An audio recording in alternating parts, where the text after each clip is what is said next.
जय हिंद एवरीवन।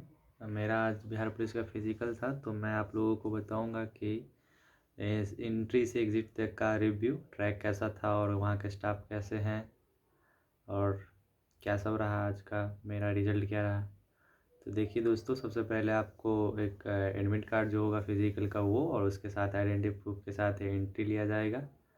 और एंट्री के बाद जस्ट आपको बैठाया जाएगा, रजिस्ट्रेशन बैठाया जाएगा और वहाँ पे आपको फॉर्म भरवाया जाएगा, जो कि बस जिसमें सिग्नेचर करना रहता है वो फॉर्म भर के आपको एक टेबल पे जमा करना पड़ेगा। और फिर जस्ट उसके बाद आपका बायोमेट्रिक लिया जाएगा। बायोमेट्रिक लेने के बाद आपको आगे आगे भेजा जाएगा। आगे भेजने के बाद आप लाइन में धीरे धीरे आगे बढ़िएगा और उसके बाद फिर अगले टेबल पे भी आपका बायोमेट्रिक होगा और वहाँ पे आपकी आइडेंटिटी जांच की जाएगी। फिर आपको चिप लगाया जाएगा और फिर आपको रनिंग ट्रैक पे उतार देगा, जो कि इस बीच में 30 मिनट में सब प्रोसेस हो जाते हैं और उसके बाद आप ट्रैक पे उतर जाइएगा। और रही बात ट्रैक की हाल, तो भाई जिसको भी मतलब शूज़ में दौड़ने की आदत है तो वो मस्ट शूज़ में दौड़े। बिना शूज़ के दौड़ोगे तो ट्रैक का बहुत ही बुरा हाल है। जैसे चिकनी मिट्टी जानते होंगे ना, वो फटा है पूरा, मतलब बहुत ही हार्ड सरफेस, बहुत ही हार्ड सरफेस। खुले पैर दौड़ोगे, जिसका प्रैक्टिस नहीं है, पैर फट जाएगा और बेकार में हाई जंप नहीं कर पाओगे। तो यही यही हाल है, यही हाल है ट्रैक का। और रही बात वहाँ के स्टाफ की, तो देखो स्टाफ बहुत ही कोऑपरेटिव है।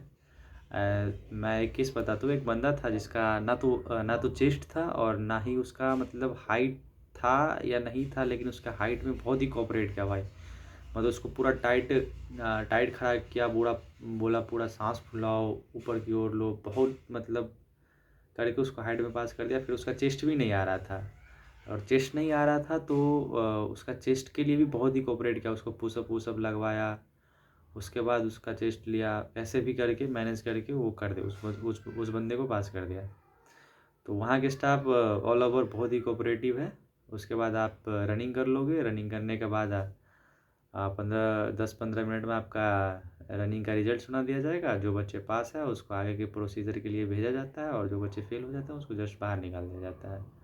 और उसके बाद आपका हाई जंप होगा, नहीं सॉरी, इसके बाद आपका हाइट और चेस्ट होगा, और हाइट और चेस्ट करने के बाद कराने के बाद आपका हाई जंप के लिए ले लिया जाएगा।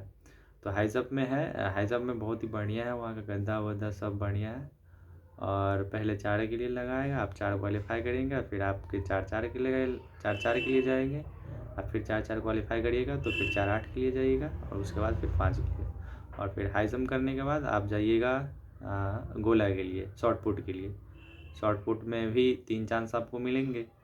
आप 3 चांस में आपका जो बेस्ट हो, या तो आप एक बार में 20 प्लस कर देना तो कोई बात ही नहीं, हो गया। नहीं तो आपको 3 चांस में जो आपका बेस्ट हो वो लिया जाएगा। यही है। उसके बाद आपका फिर एक टेबल पे लेके जाया जाएगा और वहाँ पे आप साइन करिएगा, फिर आपको गेट पास दिया जाएगा और फिर बाहर। और ध्यान रखिएगा, बाहर में जाने के बाद आपको जाना नहीं है, फिर डॉक्यूमेंट वेरिफिकेशन के लिए आना है। डॉक्यूमेंट वेरिफिकेशन के लिए आइएगा, डॉक्यूमेंट वेरिफिकेशन करवाइएगा, फिर आप बाहर जाइएगा। बस यही रहा शुरू से लेकर लास्ट तक एक्सपीरियंस। तो रही बात मेरा रिजल्ट का, तो भाई मैंने भी रनिंग ही बहुत अच्छा किया, बट मेरे पैर में दिक्कत था तो हाई जंप में बस क्वालिफाई कर पाया। और रही बात गोला की, तो मैंने गोला फुल फेंका है। अब रनिंग भी डिपेंड करता है, अगर मेरा रनिंग अच्छा गया होगा तो ठीक है, बाद बाकी देखते हैं। जय हिंद।